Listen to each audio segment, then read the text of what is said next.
હવે સ્ટેજ માથે જે બેઠા છો ને કામ મૌન બેહો ભાઈ, અવાજ ન કરો.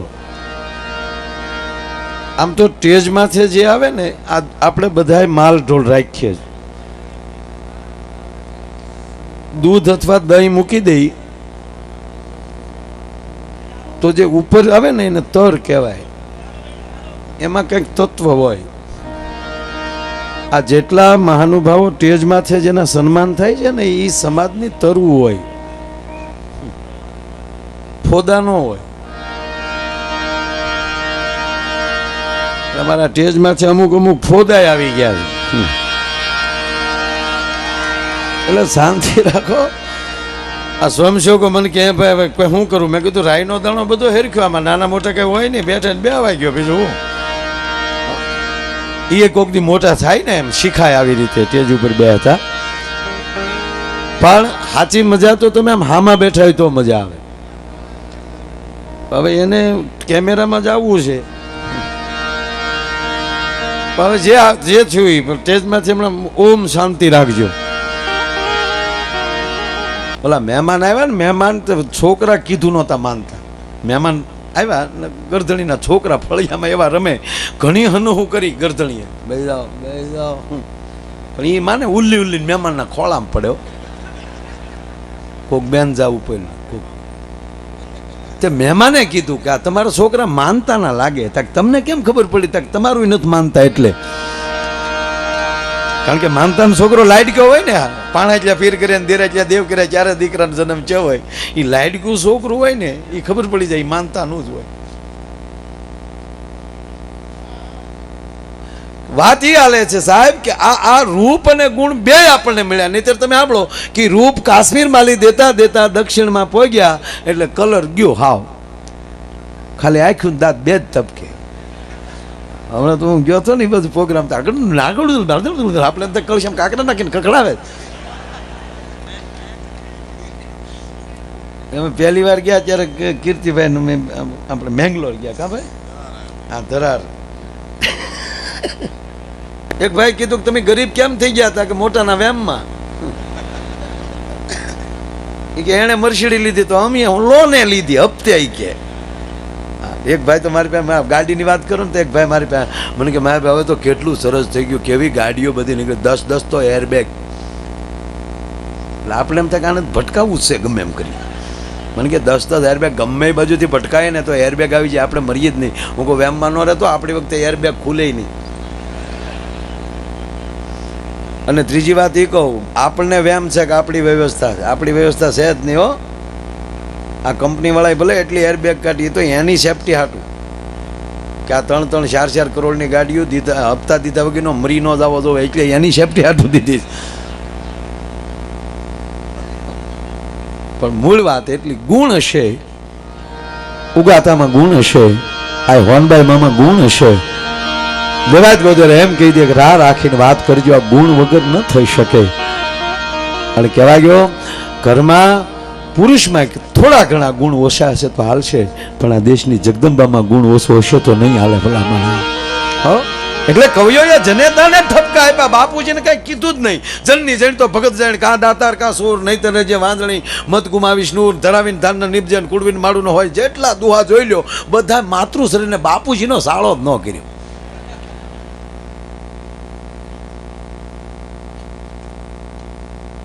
એટલે પુરુષને ઘરનું માણા નથી કહેવામાં આવતું સાહેબ, આ દેશની સ્ત્રીને ઘરનું માણા કહેવામાં આવે છે. હા, અને એમાં દીકરી પાત્ર તો દીકરી પાત્ર છે. એક બરોબર એક ભાઈ બરોબર ગુજરી ગયેલા અને નનામી આમ હાલી જાય, હજી અડધેક નનામી પોગી, એમાં એક 4 વ્હીલ આવી, ગાડી ઉભી રહી, એમાં એક માણસ નીચે ઉતર્યો. ખબર નહીં કોઈ મોટો માણસ એ રીતનો હશે, દાદો માણસ જે કાંઈ હોય તે, પણ રોકાવે છે. ઉભા રાખો, કોણ ગુજરી ગયું? ફલાણા ભાઈ, નીચે ઉતારો એને. બધા સ્તબ્ધ થઈ ગયા કે આ ગંભીર મુદ્દામાં દાદાગીરી ન ચાલે. ભલામણા તમે જોવા ફલાણા ભાઈ, પણ મને ખબર છે એ ગુજરી ગયા, પણ એની પાસેલી મારે 15 લાખ રૂપિયા લેવાના છે. એના ઘરમાં હું કોઈને ઓળખતો નથી, અને આ વયો જાય તો મારે લેવા ક્યાંથી? ગામના કે ભાઈ આ માણસ ગુજરી ગયો છે ને તમે આવી રીતે વાત કરો છો. વાત તમારી બધી સાચી, પણ મેં રોકડા આપ્યા હતા 15 લાખ. એના છોકરાઓને બોલાવે કે આ ભાઈ તમારા બાપાએ 15 લાખ આપેલા ખબર? તો કે અમને ખબર નથી, એ તો ઓટલે વી ગયા, ગામ જાણો ને આવજો, આવાને સમજાવો, આવાને એમ કરીને છોકરા તાકા વી ગયા. પણ વાતાવરણ સ્તંગ થઈ ગયું સાહેબ. ઓલાને ઘણા સમજાવે છે કે ગાંડાભાઈ તમે આપ્યા હશે, પણ આ માણસ ગુજરી ગયો, માણા મોતનો તો મલાજો રાખે ને, કે વાત તમારી બધી સાચી. એના છોકરાઓને કહેવાય એની જમીન વેચી દે, જે કરવું એ કરે, મારા 15 લાખ નહીં આપે ત્યાં સુધી એને હાલવા નહીં દઉં. સાહેબ છોકરાએ માથેલી ગાળીઓ કાઢી નાખ્યો. આગેવાનોને મળ્યા કહેવા અમને ખબર નથી ને અમે એને ઓળખતા નથી. પણ સાહેબ ઝીણી ઝીણી વાત થતી થતી એમ કહેવાય કે ઘીરે પોગી. કહેવાય ગયો આ વાત એ માટે કરું છું, મરનારની દીકરી સાસરે હતી, એમ કહેવાય કે બાપના સમાચાર સાંભળીને આવેલી. ત્યાં કીધેલું નહીં કે તારા પિતાજી ગુજરી ગયા, પણ તબિયત ખરાબ છે, તાત્કાલિક આવો એમ કહીને લાવે છે. એટલે દીકરી પોતાના તમામ ઘરેણા કાઢીને પોટલી એની બેગમાં મૂકી દીધેલી, કારણ કે તે તો ઘરેણા પહેરાય નહીં. પણ એને સમાચાર મળ્યા 15 લાખ માટે મારા બાપની નનામી અટકી છે. અને આ દેશની દીકરીએ સાહેબ એ તમામ એમના દાગીના હતા એ ભાઈના પગમાં મૂકી દીધા. પગમાં મૂકીને એટલું કીધું, કાકા મને ખબર નથી તમે કોણ છો, જે છો એ, એટલા મારા સોનું અહીંયા મારા એટલા ઘરેણા છે, અને જે ઘટશે ને હું પાછી મારા સાહરવેલમાં જઈને ન્યાલે હું તમારી મારી ઉપર એક દીકરી ઉપર ભરોસો રાખો, હું મોકલી દઈ, પણ મારા બાપને ઠેકાણે. સાહેબ સન્નાટો થઈ ગયો કે વાહ દીકરી, વાહ દીકરી. અને ત્યારે ઓલો ભાઈ જે હતો ને એને કીધું બેટા આ તારા ઘરેણા લઈ લે, બધા ઘરેણા લઈ લે દીકરી. કાકા તમે તો હમણાં પૈસા માટે મારા બાપની નનામી અટકાવી. કે હા દીકરા મેં અટકાવી, વાત સાચી, પણ હકીકત તો એ છે કે તારા બાપનો વારસદાર હું ગોતતો હતો. ખરેખર તો 15 લાખ મારે દેવા છે, પણ મારે કોને દેવા એ જોવા માટે મેં એટલું કર્યું. કહેવાનો મારો અર્થ જ્યાં સંસ્કાર હશે, સંસ્કાર એ જ મોટી મૂડી છે. ભલામાં બહુ હમણાં બધાએ બહુ સારું બોલ્યા, પણ આત્માનંદ સરસ્વતી બોલ્યા કે સંસ્કાર તો માના કોઠાના હોય, યુનિવર્સિટી ના આપી શકે. હે એટલે કવિએ ધરાવીને ધારના નીપજે જે કાંઈ દુહા છે એ વધારે જનેતા ઉપર શું કામ કીધા? કારણ કે 7 કોઠાના યુદ્ધમાંથી 6 કોઠા અભિમાન્યુ શીખ્યો હોય તો એ માના કોઠામાં શીખ્યો છે. આ મોબાઈલની અસર નથી થઈ? તમને કોઈ 1.5 વર્ષનો છોકરો બાળકો એના હાથમાં મોબાઈલ આપો તો ભળદી લોક ખોલતા શીખી ગયો છે. અને એ અસર નહીં, બીજું શું? આપણે નહીં લાગે આપણે 5 વર્ષે ભણવા ગયા છું. આ શું છે? હવે આવી જાહેરાતો ન મોકલતા, અમુક તો હામાં બેઠા હોય ને ચીઠી મોકલે, એ બને નામ થાય ને આપણું, એમ આખી નાયત નામ જાણે ને આપણું. પણ નહીં, આ તો કંઈક કાયદેસર આવેલી છે ચીઠી. શું છે ભાઈ?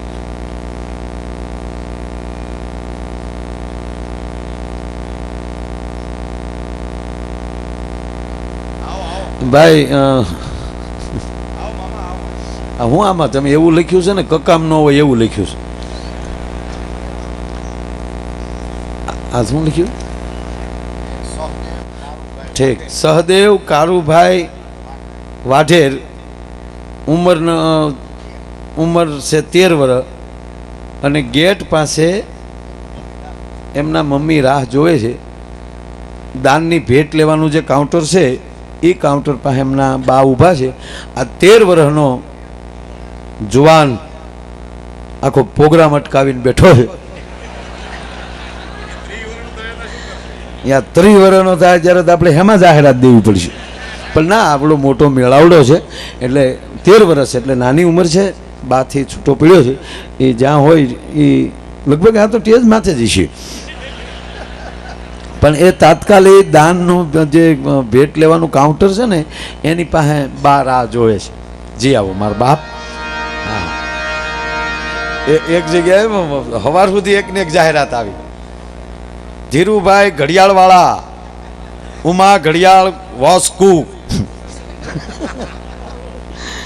ભાઈ એ જ્યાં હોય ત્યાંથી એમનો બાળક ખોવાઈ ગયો છે, એને બોલાવે છે. સવાર સુધી આવ્યું, સવારે ખબર પડી 2 બાપ દીકરા પાસે જ બેઠા હતા. મેં કીધું તમે મને કે એ બાને હાલ્યા કર્યું ભાઈ આપણું, પણ આવું આ નથી. અહીંયા તો હકીકત માં કોઈ દી ખોટું ન લખે. બોડીદારને આગળ દેવાયતગઢના દરબારમાં સમાજના વડીલો એને પણ હરખ હતો, બધાને એક મહિનાથી હરખ હતો કે આજ બોડીદર ગમે એ થાય બોડીદર જાવું છે, આવો બધાનો ભાવ હતો. અને એ ભાવ લઈ અને આપ બધા જે અહીંયા ભેગા થયા છીએ, આપણે કીર્તિભાઈ એનો રાજીપો વ્યક્ત કરે જ સાહેબ. કારણ કે જે દુહા અને જે ગીતો બીજે ગાતા હોય એ આજ ઘરને આંગણે ગાવા મળે. એટલે તમે સાંભળી લ્યો કે દેવાયત બોદરનું એમ કહેવાય સમર્પણ, ઉગાનું બલિદાન, રાષ્ટ્ર માટેની આઝાદી અને એમ કહેવાય શહીદી કહેવાય આવી, એ 18 વરણ ગૌરવ લે છે કે અમારા હિન્દુસ્તાનમાં આવી ઘટના ઘટે, આવો જોઈ જ આવે. એવું એક આ ગામનો ટીમો અને ગામમાં પણ એટલા બધા ભાઈઓ ગામના પણ એટલા બધા અહીંયા સાથ સહકારમાં અને સેવામાં જોડાણા. અમે બેન આવતા હતા ને તે જોયું, બધાની ઘરે 10 15 મહેમાન તો અમથા બેઠા, અને અમુક જણા તો ક્યાં ગયા એ ખબર છે. બોલો લ્યો, એ ખબર હતી. હું તો આમ જંગલમાંથી આવ્યો ત્યારે ખબર પડી. અમુક તો હજી નાન્યા છે, એ હવાર ઉધી રહે.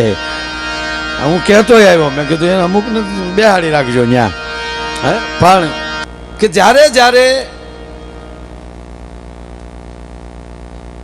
પ્રસંગ યાદ આવ્યો આપણે કથાનો, કે બધા આગેવાનો વડીલો જસુભાઈ બધા જગતગુરુ શંકરાચાર્યથી લઈ અને પૂજ્ય મોરારી બાપુ સુધી બધા પહેલી આ ભાગવત કથા માટેની વાત કરી. અને ત્યારે પૂજ્ય મોરારી બાપુ બોલ્યા હતા સાહેબ કે રજનીશજી એમ કહેતા કે પૃથ્વીના ગોળા ઉપર જે અલગ અલગ ખંડ છે એ ખંડ હશે, પણ ભારત ખંડ કોઈ ખંડ નથી, ઘટના છે. એમ યાદ કરીને બાપુ એવું કીધું કે આ પૃથ્વી પર દરેક સમાજ છે. તો કહેવાય ગયો આહિર સમાજ કોઈ સમાજ નથી સાહેબ, ઘટના છે. હે આ પૂજ્ય મોરારી બાપુના શબ્દો. અને જ્યારે રાજભાઈ પહેલી વાર દેવાયત બોદરને સપને આવી એની રાજપૂતાણી બેન, આ પહેલી વાર જ્યારે એમ કહેવાય પૂજ્ય મોરારી બાપુ સામે બાપાએ જ્યારે રજૂ કર્યું ને, ત્યારે મોરારી બાપુની આંખમાંથી આહુડા હતા. અને આજે રા નવગણ ફિલ્મનો જે આ ઉગાવાળો જે પ્રસંગ છે એ મેં પ્લેનમાં સાલુમાં આજે જ બાપુને દેખાડ્યો. દેવાયત બોદર જ્યારે આમ તલવારનો ઘા કરે છે ને, મેં જોયું બાપુ આમ, અને પછી બંધ કરી દીધો એને. અને ત્યારે આકાશ યાત્રામાં પૂજ્ય બાપુ આજને દિવસે એવું બોલ્યા કે ભાઈ આ ગુણો ક્યાં લેવા જવા છે? એ જી આજ વાગ્યા છે હે બધાયું કેરા જોઈ લો પાવા રે નંદ બાવા દીના રે મારે રે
ગોકુળ કેરી શેરીઓ રે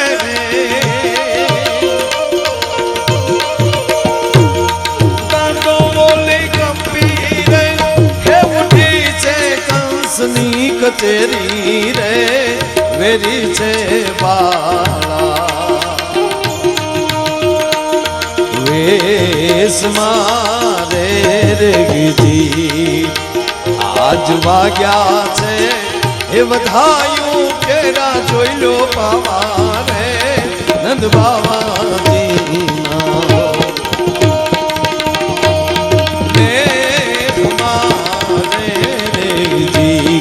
અરે નંદ બાવાજી